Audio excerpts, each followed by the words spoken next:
Diagonal switch from Niang. It's fallen for Abate, squared in. Bacca! And Milan have scored their first of the season. Who else but Carlos Bacca?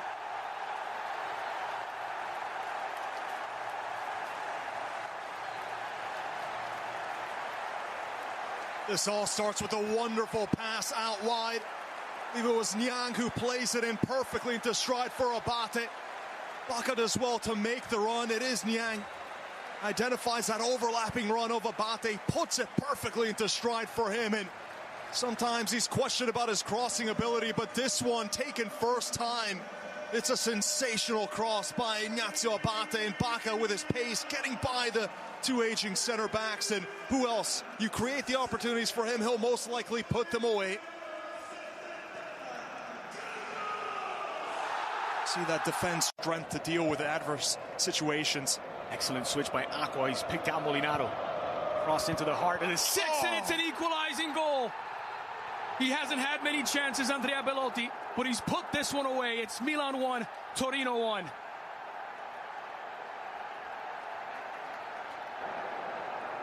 And almost a carbon copy of the Rossoneri goal. A long diagonal switch, a cross, and a powerfully driven header. That is a beautiful delivery from Molinaro, but look at this here. Right in between Paletta and Romagnoli, and that little movement at the end from Belotti to cut across diagonally in front of Romagnoli. You see Paletta's making a diving attempt, but it's still over his head, and there Belotti just getting away from his marker. And it's a beautiful glancing header, perfect into the bottom corner. There's no chance. Barely out of the locker room.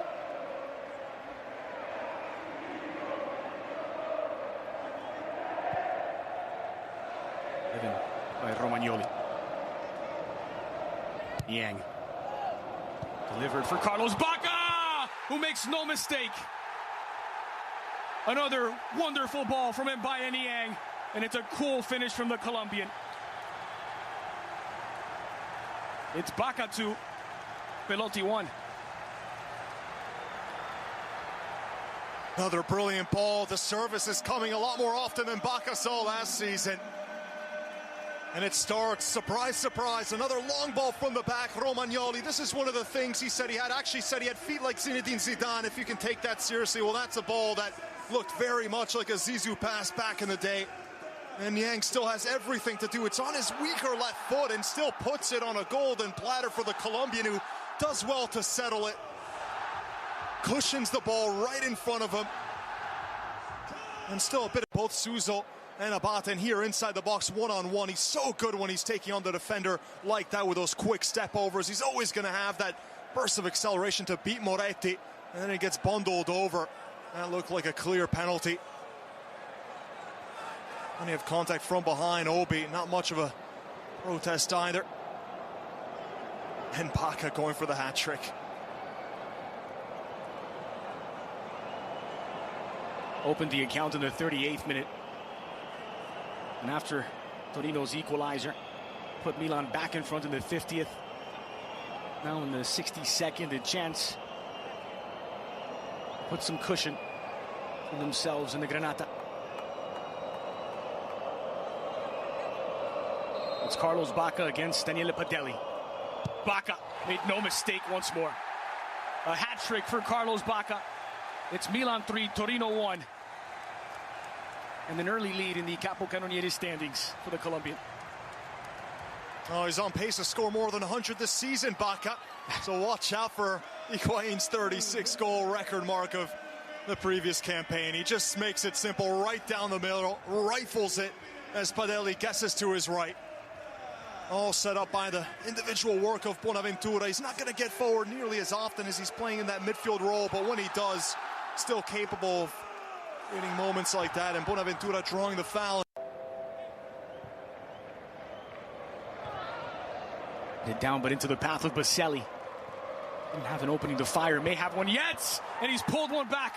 The substitute, Daniele Baselli, off the bench on the score sheet, and with 4 minutes added on, Torino have a shot. Well, that's why you had to play Baselli a bit earlier. The things he can create from that midfield spot. This is a wonderful run. It seemed like the Milan players, assuming Baselli would have passed this one in, but he does well to just blow by the two defenders again. See the lack of pace from Romagnoli on the turn there, and Baselli one-on-one far post. It was a great build-up. Strong cross in, Moretti in the air. And he's pointed to the spot. A penalty and a chance to level. Paletta in disbelief in the 94th minute of 4 minutes added on. It's a second yellow card for Gabi Paletta. And Torino with a chance to snatch a draw from the jaws of defeat.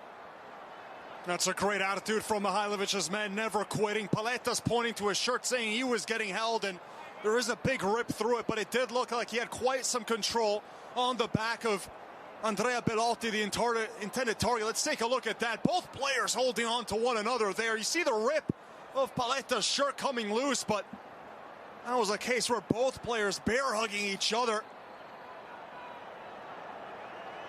Oh, it's a tough call. Both players locked up. Well, you could see that it was a Torino man who threw his hands up first. Yep. Full Domato. There was holding from both parties, but he did well, Belotti, to sell it to the referee, who only had that vision where he saw the front of Belotti and really didn't see what was going on behind him. Either way, what a comeback this would be for Torino. Perhaps Milan checked out a little bit early. We talked about in the first half, finishing games for Milan. That was the biggest question last season. How many times did they squander a lead? And here is Andrea Belotti with a goal to his name already against Gigio Donnarumma. Belotti denied by Donnarumma. The 17-year-old hero of the Rossoneri.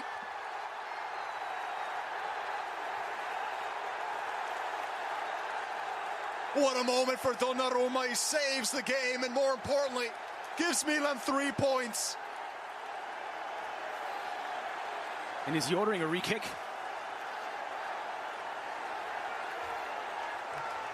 I don't know if they're still going on about the penalty. Just still arguing his case.